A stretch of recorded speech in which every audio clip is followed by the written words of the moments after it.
Today on the podcast, I am excited to have Seth Muse. Seth is a former communication director at Mega Church. He's been in ministry for 20 years. He's done all kinds of things. He has a current podcast where he's a host, and it's called Seminary of Hard Knocks. It's got a lot of great content. He also is a church communications coach. And if you want to learn more about him, go to sethmuse.com.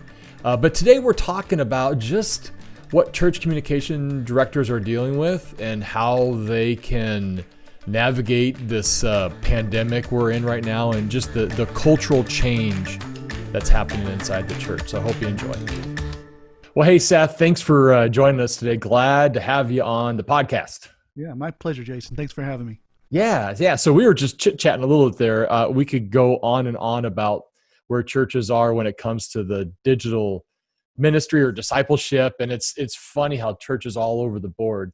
Now you invest a lot of time coaching churches, right? Especially, well, in all kinds of things, but especially the digital, like social media space. Mm-hmm. So through this pandemic, what are some of the things that you've been coaching churches on that you've said, hey, you've been doing it this way and you've been doing a good job, but you got to do it this way to do a great job or to get better? What are some of those things that you're talking to churches about?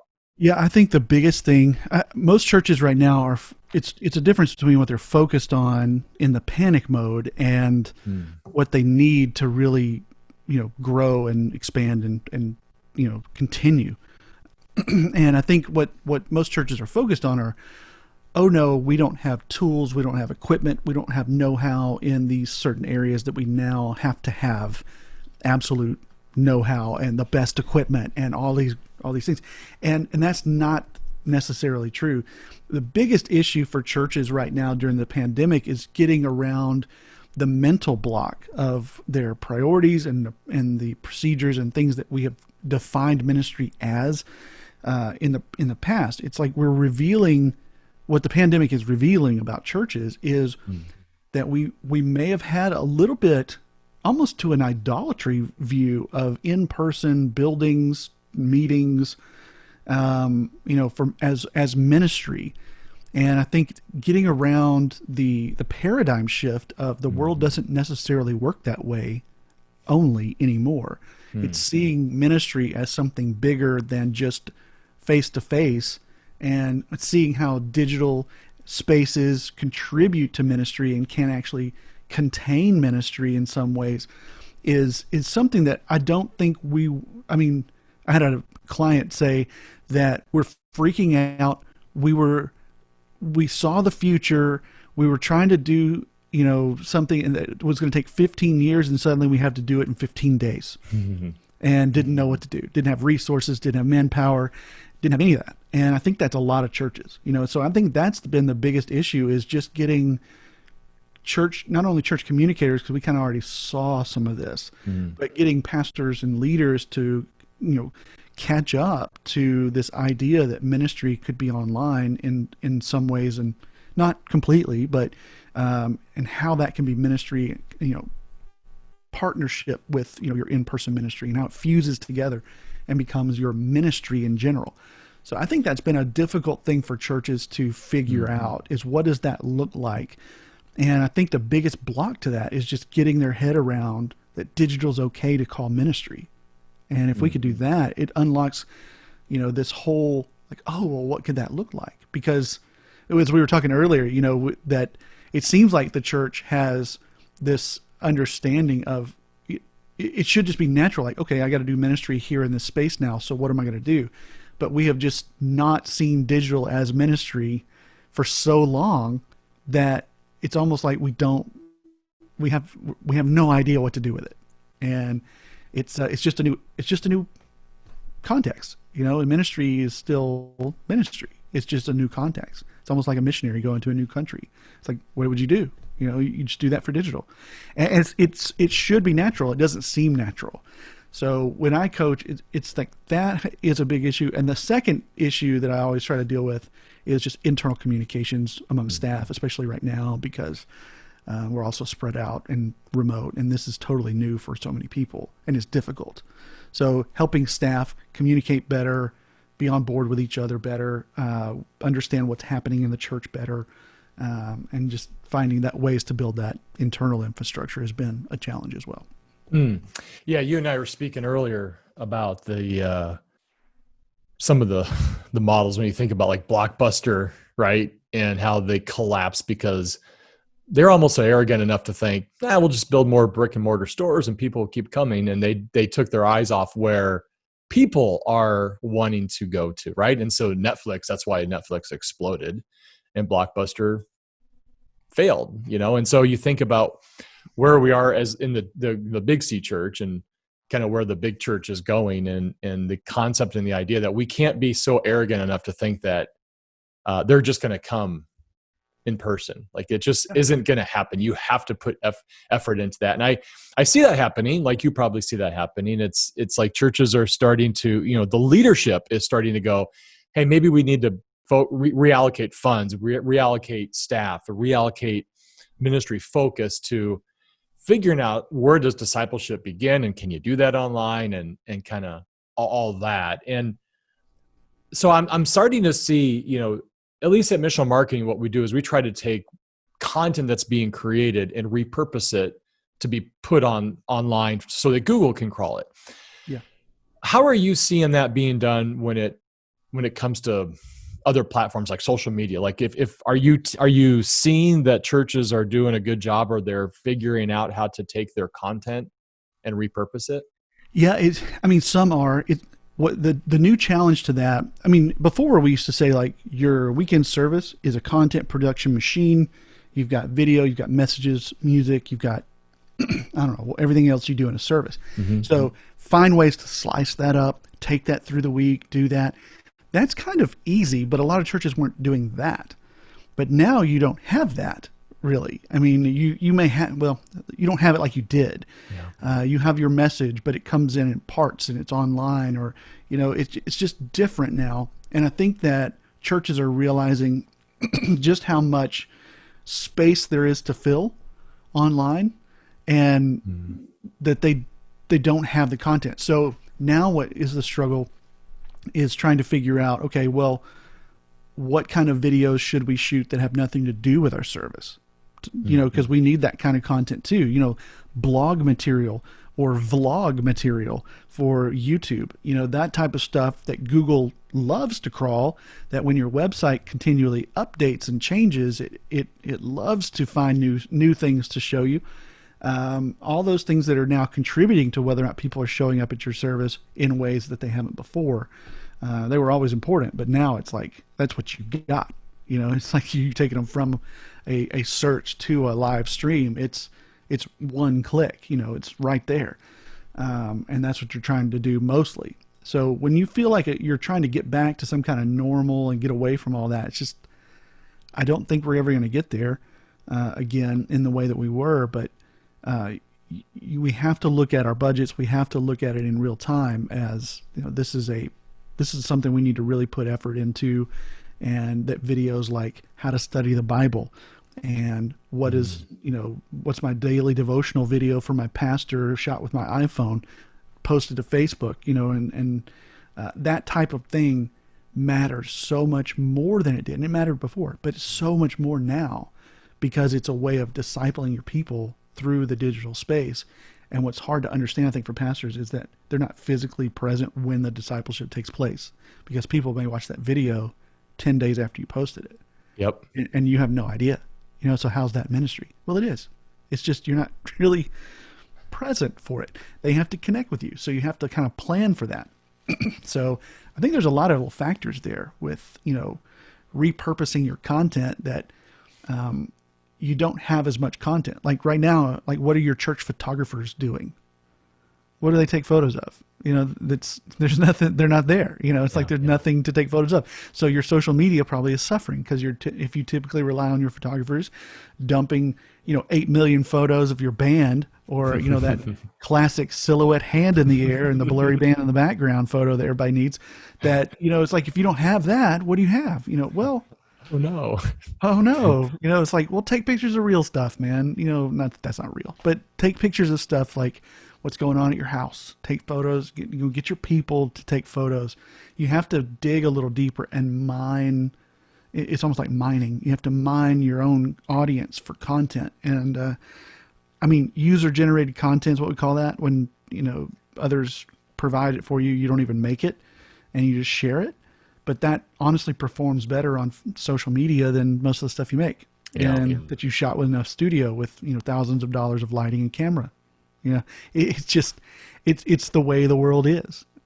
So I think when we realize as a church that the quality, quote, quality of what you put out, the definition of that word quality has changed for the common audience, that it doesn't require all that stuff and setup and prep, that the raw video still looks pretty good and they're very okay with it. It opens up so many opportunities for you to create content that is going to connect with people for your social media channels, for YouTube channels. There's best practices, lighting, things like that, audio you can do, but man, it's so not as hard as it was. And I think we made it hard because we came out of that production era of the church that I believe is absolutely just over. People are over it. So, I mean, we saw attendance declining anyway. Right. It was like, church attendance was declining. Your church may have been growing or whatnot because you're doing something specific, but I guarantee it was not because your band was awesome. It was not because your video, you had 3 cameras that cost $1 million each, or whatever. It wasn't because of the production of what you do. It was because of something else going on at your church. But the majority of church attendance declining in person. So when this pandemic happened, I feel like people might have even breathed a sigh of relief that, okay, well, I can't go to church. Man, that was such a chore anyway, Yeah. Not that it's a good thing that we can't do it, because I was kind of in that far swing, like we got to get more people to think digital, and now it's like that's all we have, and even I'm going, man, okay, this is too far, this is too much. I miss my church.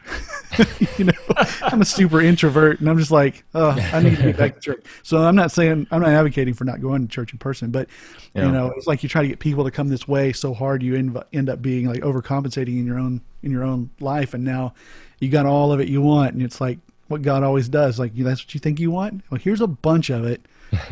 It's almost like asking for extra ketchup in a Wendy's drive-thru. It's like, here's 3 packets of ketchup. I'm like, can I have some more? Here's 50 packages of ketchup.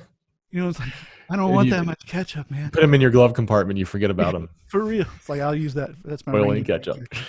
Well, so I think catching the drift here, it's like it really, it matters a little bit on the technology that you have. Yeah. It matters a whole lot more on the quality of the content. In the creativeness, which, all that effort and focus that, all kinds of churches, big or small, would put into trying to get people to come onto their campus, right? Yep. Events and conferences, and of course, weekend worship. So if we can just take that same kind of head knowledge and focus it over here to how do you really create meaningful online content for engagement? Now we have almost an equal playing field. It doesn't matter who you are, what size of church you are. It matters about how much brain power you're going to put into this thing. Yeah. And learn, just like it's like reading the Bible. You've got to study and figure out how to do this, appropriately and effectively. And man, go ahead. Biblical illiteracy is a huge issue that you can address with digital content and should. It's like, you don't think you're doing the world a favor by teaching people how to study the Bible better on a regular basis? Oh my gosh. Yeah. If people could study the Bible better, things would be much better, just within the Christian world. And they want that kind of content. They don't know how to study it. They're listening to teenagers on TikTok tell them, oh, I didn't know that about the Bible, or whatnot. Maybe adults aren't, but you know what I'm saying? Like, that's what the youth are listening to. It's just be part of that conversation. And for so long, the leaders of our church have not been part of that conversation because they are not in that space. They're not engaging. They're not adding what they have to add to that space. Content creators, creatives like myself, students, kids, people with a passion, And I think I can't remember where it's found, but Proverbs says that zeal without knowledge is folly. And it's like you have a generation of people who are activists who want more, but don't have the knowledge to actually teach the Bible well. And here we are as pastors with years of experience and understanding, not doing it in the space where people want to hear that. Yeah. Because we might get somebody might be mean to us. Like, so what? Paul was imprisoned and killed. You know, it's like, what we can't take somebody going, you know, oh, this is stupid. You're an idiot. We believe that crap. You know, we can't deal with that. Come on. Oh, I think it's where we miss our opportunity on digital, is to add what we can add to the conversation. So what are church, like, are there any churches that you know about, or what are churches doing that you feel like are kind of leading the charge or leading in the space of building up an online ministry? And you have any ideas on? Well, I would look for churches that have an online pastor. They have a person that is literally labeled pastor, who is responsible for what goes on online. Digital pastor, online pastor. I know that North Point has this. Saddleback has the Jay Cranda is at Saddleback. Dave Adamson does some things with online at North Point. You know, it's typically the bigger churches that have staff for this, but most of the unsung heroes of this are these volunteers at these smaller churches that just handle social media, that are doing ministry, and their pastor may not even know about it. It's that kind of thing. Just talk to the people that are in your church that are savvy when it comes to social media and see what they're doing, especially if they're already volunteering and helping you with it, and start working with them to see how you can improve and be part of it. Because I know one thing is, man, when your pastor's face pops up on your church's social media, comments, likes, and interactions and impressions go up. Yeah. They want to see you. They want to see you. And if you don't know how to do that, there's somebody in your church that does that. You just have to go, hey, help me do this. And they would love to help you do this. So I think when you look around at other churches, there may be bigger churches in the area that have some kind of best practices or staffing ideas for you or whatnot. You may post that in the Facebook group and find it. But at the end of the day, what works in your context is probably available to you right there. You just have to start. And stop worrying about it being clunky. It's going to be clunky. It always is. It's social media. It's a sandbox. Yeah. You know, we never know what's going to work. So between like Facebook, Instagram, Twitter, what are, how are those platforms really aiding the church, and which ones do you see thriving, or which one of those unique platforms, what do they bring to churches? Yeah. That's a great question, because I think we think they all do the same thing, and they don't. With Facebook, you get a lot of community, especially with your older crowd. Like if you're looking at those maybe late 20s, mostly 30s and 40s and 50s and 60s. Those demographic ranges tend to really connect on Facebook. Now, Instagram is going to be your 30 to 40s now, and some 20s. TikTok is going to be your young crowd. So when you're looking at them, you got to understand like who's where mostly. We used to say, don't post the same thing on all of those, because it'll be the same people seeing the same thing twice. And like, that's not really true. People kind of have one platform they really go to a lot. So you really don't have a lot of overlap anymore, but you have to change things around to fit those platforms. So for Facebook, everything for Facebook, I think if you're focused on your page, you're going to get 1% or so people seeing what you post. But if you use groups, it's going to be higher, and they're going to be able to be part of the conversation. So I think groups are incredibly important going forward for churches and online ministry. Even if you only have one campus, which is most of us, start a Facebook page and connect a Facebook group for your church to that page, and let the group be the thing where you put, like, you have moderators, you have people interacting, and your page can be about, whatever your page is about.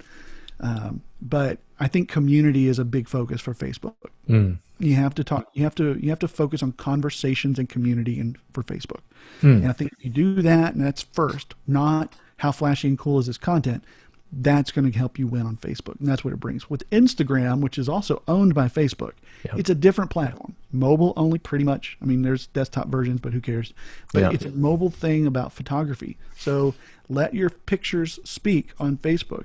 We do a lot of like created graphics for Instagram, I should say, and let your photography shine on Instagram. Even and I hate to say this, because even if you do like stock photography in your captions and things like that, there's a way you can tell a story with a photo. I don't recommend doing stock photography, but sometimes that's better than some of the graphics that people are making. So it's like, choose your battles, right? Get a photographer, do your best, but phone cameras are pretty great. But Instagram is really more about display. It engages in so many ways in stories. If you're using stories, that's super like one-to-one conversational engagement with all those stickers and polls, and they can go to your DMs really quick. But if you're talking about just the Instagram feed, which most churches only do with Instagram, which I think is a shame. But if they're only posting the feed, you have to think about how you're displaying your vision, your values, you're showing what's going on. Don't just talk about the fact that you believe things, show how that stuff is going on at your church. So any kind of, think of it like reporting almost. Like, here's what's happening at our church. That's an Instagram strength, is that you can put up a picture of what it is you're trying to do as a church. So community conversations on Facebook display Instagram feed, and on Instagram stories, and now reels, and IGTV, which is IGTV is great for long sermon clips and things like that. All these different things, you can display what's going on at your church, and get people to interact with you one-to-one. Be active in those comments and DMs for Instagram, or it is going to be kind of a waste of your time. Yeah, so it's like you said something that caught my attention. It's like news reporting, or actually storytelling. Yeah, what your church is about through that story, and that helps to, if you're about community and you want to make an impact in the community, then how are change lives happening in your church because of impacting community and telling that story? Yeah. It's like, what story do you want to tell should be the first question. And then say, what photo can I get that would show that story? And then use your caption. I'm surprised how many churches don't even fill in the caption. They don't even write anything. But use the caption to give that picture context so that people understand what you're talking about. I'm not saying write a book or microblog, which you could, but tell micro stories. And my company, Church Comm Team, that's one of the things we're focusing on with churches right now that we work with. We give communication support for churches remotely, but we're trying to help them see how to tell micro stories. And whenever we do that, their social media engagement goes way up. And that's just for Facebook and Instagram as well. But on Instagram, it's like it's an art form, that requires some attention, but it's always better for your audience. Even if you don't get like the comments that you want on Instagram, it's okay. If you're not getting comments on Facebook, it's like, okay, what are we doing wrong?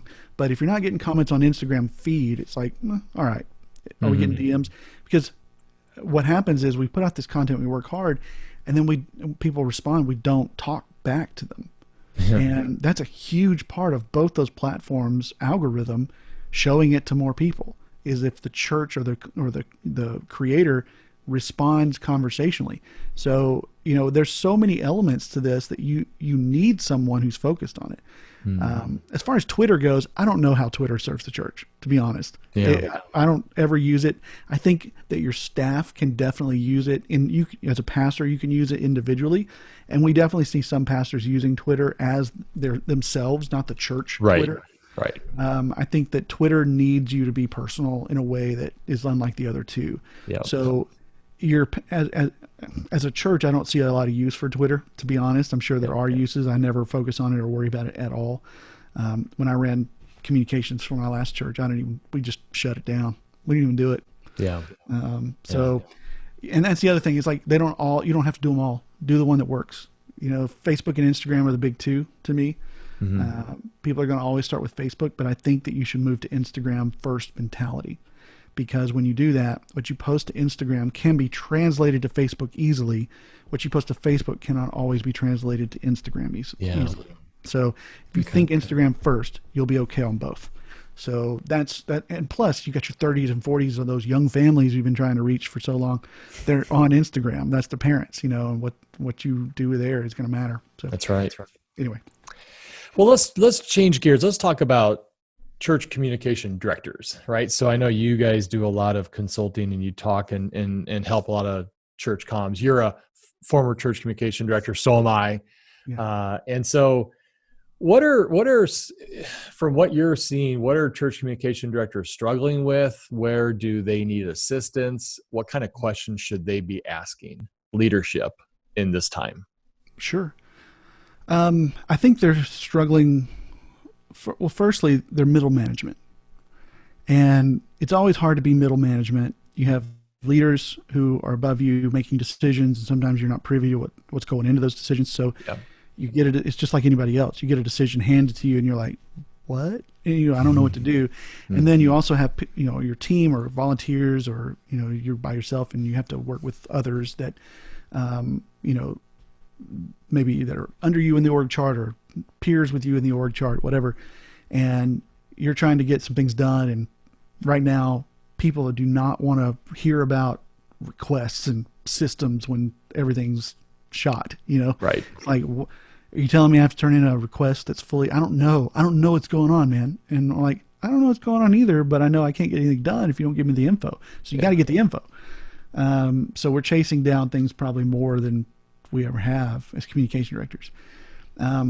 So I think that, like I said earlier, with internal communications, that is something I think communication directors should focus on, because I think we are uniquely positioned to be the one that actually makes that better. We have to touch every staff position at some point on the church staff. If you're the communication director, you have to deal with all the way from your senior pastor to your volunteers, because I'd get emails when I was at my last church from random people who are like, "Hey, I'm on one of our softball teams and I need to get the logo for our jerseys." And I'm like, "Who are you?" I'm not sending our logo out to everybody. I don't know what's going on. So it was who knows? It's like being a youth pastor, only for everybody's department. Well, you never know what you're going to be doing that day. It's just a crazy situation. So I think focusing on internal communications and being, the champion of just knowing what the heck's going on and making sure. So what that looks like, you have a conversation with a staff member. Let's say your pastor says something in passing, or, your executive pastor says, "I think we need to do this. So here's what I want you to do." And it gives you tasks, and this is true. All right. So send an email to your staff, to your team, and say, "Here's what the pastor told me, executive said to do." Copy your pastor on that so he knows what's going on if you have that relationship. Just make sure the people who need to know what you just talked about. It's over communication. It feels like overkill, but right now especially, it helps everyone stay on the same page. You are this pivot position that can get information and then put it in the inbox of someone that needs to know it without saying, "Why didn't you tell you what you told me? Why didn't you tell them what you told me? I thought we are all on the same page." Because then you show up at the service and go, "Ta-da, I did all this hard work." And the person that should have known that didn't know goes, "What the heck is this? Why did we do that? Why didn't you ask me about it? Let's not do it. Let's change it at the last minute." And we're all like, "Oh, what do we do?" We didn't communicate. That's what we didn't do. And so I think when you're in this position, it's extra work and doesn't feel like communications, but it is in fact communicating with each other. So when we focus on that, I think it makes all the other things that we're trying to do in communications easier.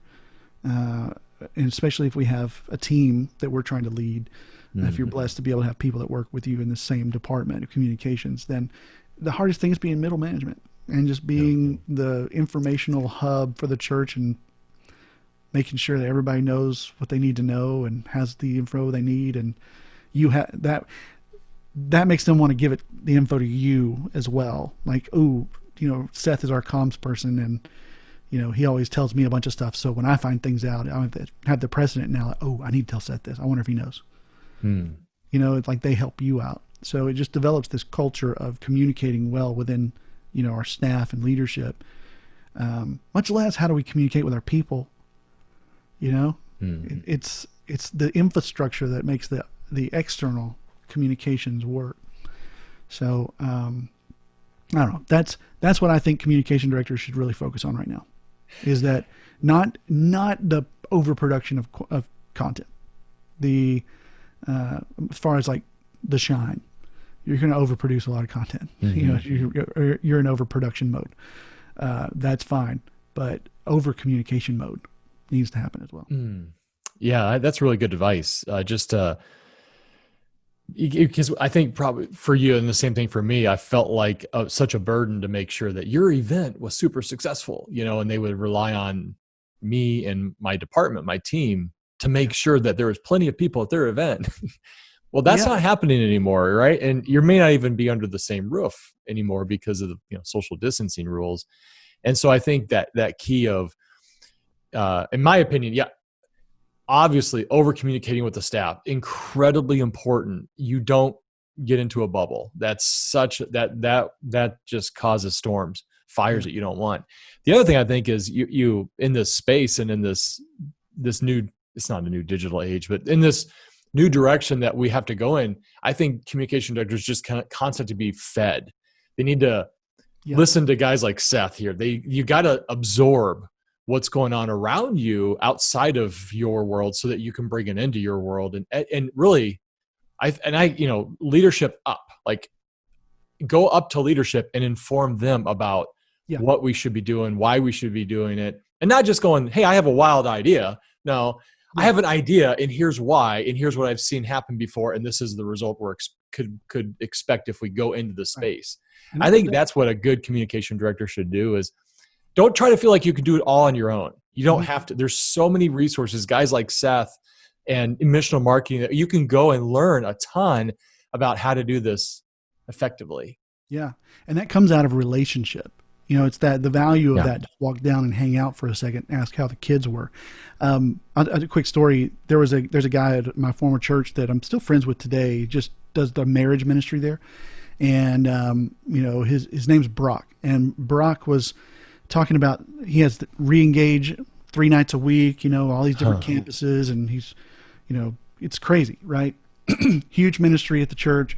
And so, he was talking to me about how hard it was to get people to stick with their appointments. And he's like, because what happened was we were like, let's go to lunch. And he goes, well, I can't have an appointment. And then he was like, well, they just didn't show up. Do you want to go ahead and go? And I was like, yeah, let's go. So he was telling me about what happened. And I was like, well, have you heard of Calendly? And he goes, what's Calendly? And I was like, oh my gosh, you serious? You don't use Calendly to book appointments? And he goes, no, we just email back and forth and look at our calendars and try to work it out. And I'm like, well, I mean, that works, but have you heard of Calendly? And so it's like I showed him what it can do, this little free program that he can connect with his calendar and provide slots for people to sign up for, put all the appointment scheduling on him, on the people. And then automatically sends them links, automatically sends the calendar to them. And he was like, this has changed my life. This has absolutely changed my life. This is so much better. And I was like, I can't believe you didn't know about that. Well, that's basic for me, but we were talking before, like I'm kind of shocked at how little, some church leadership are aware of these amazing digital tools that are available to them. They don't even know they exist, much less that everybody uses except for them, right? We all use, and we're like, Calendly, MailChimp, what? It's like, yes, these things are free. Like Google is free. Like, do you know what all the Google Suite can do? Oh my Lord! What's Google? Yeah, it's like I use it for email. I'm like, do you use Drive? You have Calendar, and I'm like, do you know how all this works? And it's like, I'm not saying like pastors are dumb. They definitely know a lot about technology, and especially in the Apple world. But there are so many little things like that are just free little extras that make their life so much easier, that as a communication director are old hat to us, that we know all about. So helping them connect those dots just through the conversation, like, well, you know what you could do? That relational conversation is where I think communication directors can really serve the pastors in a way that they didn't know they needed. Absolutely. Well, makes ministry easier. If we go back into February and we asked 10 pastors, hey, you ever heard of Zoom? Right. You're probably going to get 8 of them or 9 of them going, what are you talking about? Yeah. Now it's like, I'm sick of Zoom. But it's such a we're doing this right now on Zoom. It's such a powerful, powerful tool that can be used for discipleship. Mm-hmm. And they weren't ready either. I mean, Zoom was like, when everybody started using it, it was like, wow, we have security issues we need to address. When they had to adjust, they're not immune to it. We're all trying to figure things out, but, approaching this stuff with some humility and realizing there's things that you don't know, and that this 20-something kid you've got volunteering in your comms department might be able to make your ministry of 30 years really powerful right now because of things that they know that you don't know. And I think it's connecting the dots, because you have the most incredible message ever. And we want to get that way you bottle that up and get it out there has got to change.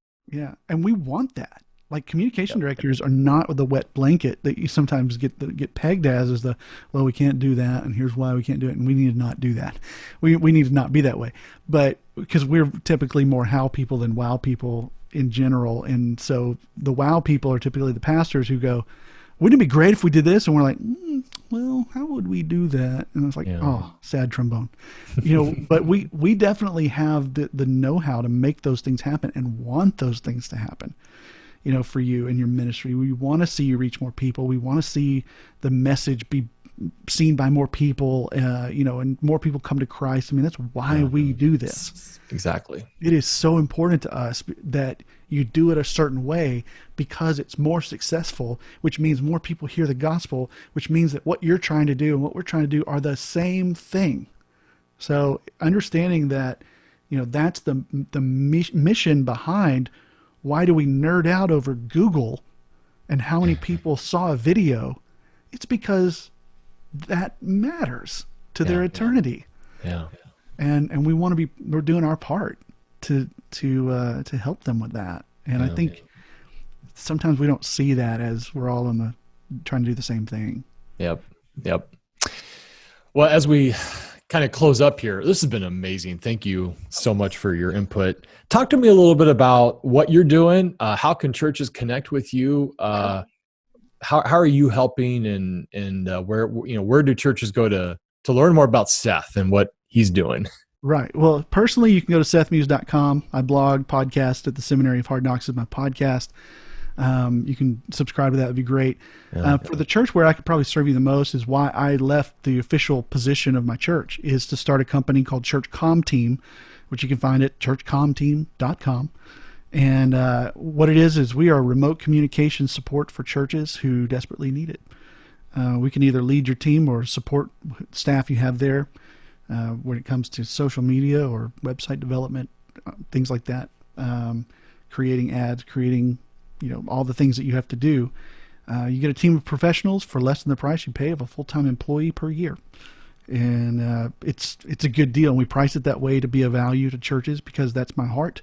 I want to see them succeed in this area. And I know that they often, like we've been talking about, are frustrated and don't have the manpower, don't have the know-how, don't have the time to get everything done that square one of basic communications requires now.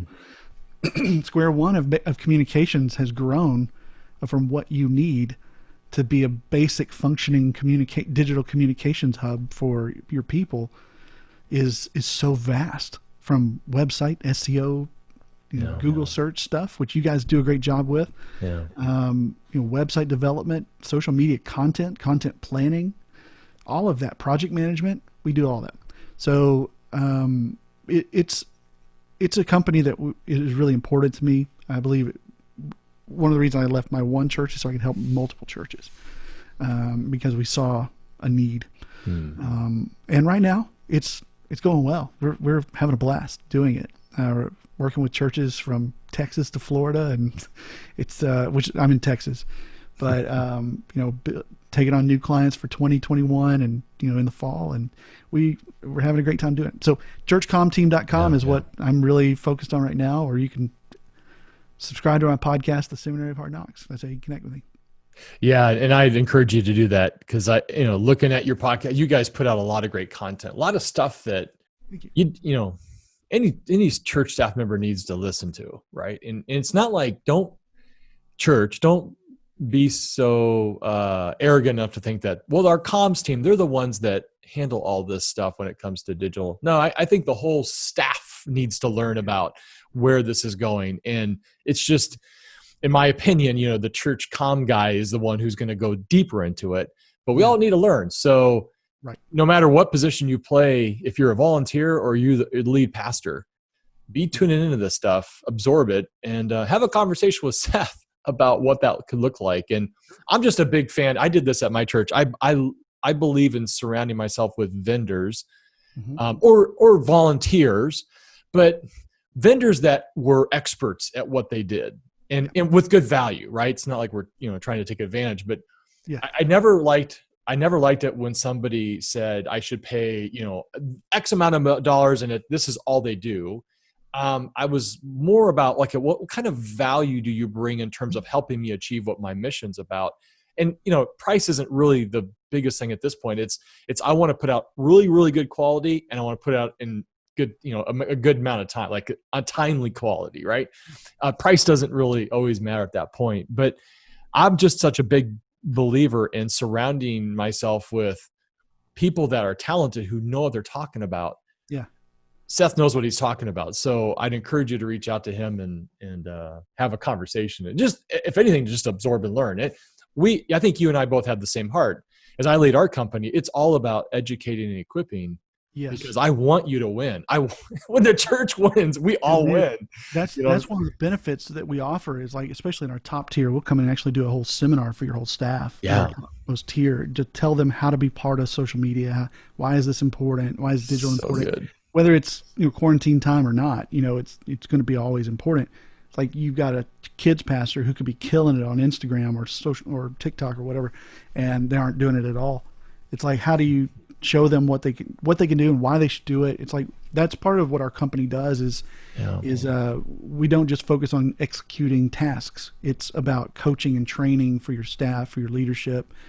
We do a lot of things that bridge that gap, like we've been talking today, between leadership and communications teams and volunteer teams, and how to work with your other staff that are peers and who don't want to use the process or whatever, like, how do you get through that? We do a lot of work in that area for our team that really does change the dynamic of whether or not you're successful in the execution at all. Because you can work on execution all day and only get to a point where if people don't get along or they don't work well together, it's just never going to work. So, you got to be on the same page. So we do a lot of that. We call that internal communications. We focus on internal communications and external communications for your church.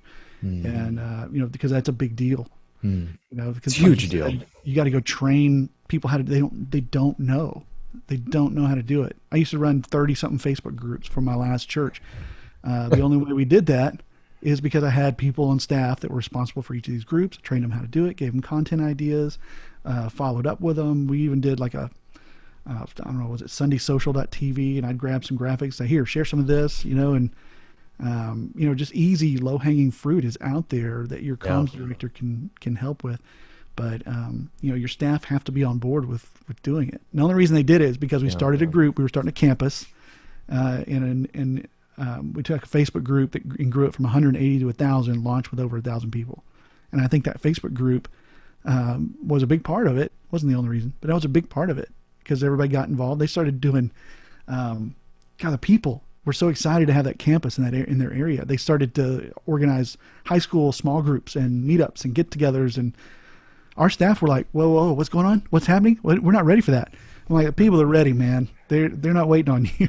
And it was the Facebook group that started that gave it so much momentum going forward. I mean, just so many things can happen. So we modeled our other campus groups after that group. After that, it was like, here's what you can do. Here's how you do it. Go do it. And the whole thing hinged on the fact that campus pastor who was new, who called it the Facebook before this, became such an incredible online minister in that group. I'll never forget having that conversation. He was in my office, and it was such a cool moment too. We'd had this whole conversation about ministry and online, how he can use video to train his volunteers and tell people what to do, and when they get to the church, and share vision and how often he should do it. And he was like, "Really? I don't have to get in the studio every time." And he was blown away. And dude's in his 50s, and he was walking out of my office. I remember he stopped in my doorway, with his back to me. This was such a comic book moment. And he oh man, he looks over his shoulder, just kind of this typical, anime glance back, and he goes, "This Facebook group is my church until I have a campus, right?" And I went, "Yep." And he went, "Got it." And he walked out. I was like, "Oh, it's gonna be good." And he just then proceeded to kill it. He's the reason that group grew, and why they launched with that kind of momentum. And it was just amazing to watch. Wow. Guy was named Mike. Mike had called it the Facebook until then, and I somehow convinced him this was going to help him, and he bought in full steam, and man, it launched. It's a mind shift of how you can do ministry. Yeah. It was like, I remember the moment when the light bulb went on. He was like, this is my church. This is my campus. It's Facebook group, isn't it? I was like, yeah. Yeah. Powerful stuff. It's like, cue the music, man. Mic drop. Cue the slow-mo Armageddon walk out of my office and some awesome music. It was great. It's like, that's what I live for, those moments when that light bulb goes off. And it seemed just do so great with it. It was awesome. It was good to see. Yeah. Well, cool. Well, thank you again. And we'll put some links on this podcast so you can check out Seth and his company. And man, just thank you for what you're doing for the kingdom, brother. You're making an impact. So appreciate you. My pleasure. Thanks for having me on. This is awesome. All right. We'll talk to you soon. Well, thanks, Seth. Boy, that was a great conversation. A lot of takeaways from that as leaders in the church space, right? One of the things I think that we need to really be focusing on is how do we lead during this time? And if you're having questions about what does online ministry look like and how can we be more creative with our content, I recommend you either reach out to Seth, right?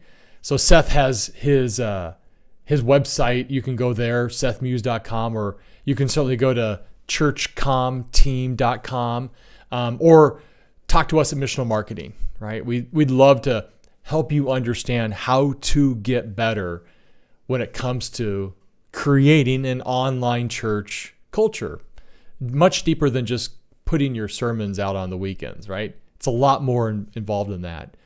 So another thing Seth said that was really intriguing was the fact that we have to be focused on not just necessarily having the best studios or having the best equipment, but really being creative and thinking through and leaning on stories. Let stories tell the story. And that doesn't take a lot of money and resources. It takes your mind and your creativity and energy and time and effort to focus on that. And so I think it's really important for us as leaders in the church space to be mindful about what this gift we have that I think, COVID can be kind of silver lined as a gift to be able to reset and hit the reset button and move forward intentionally about not only connecting with people that are far from God, unchurched people, but also people in your church, right? And actually growing your church. And so, again, go check out Seth, go check out Missional Marketing, take a look at our blog. We've got a ton of content on there. Hope you really enjoyed today's podcast. Until next time, God bless.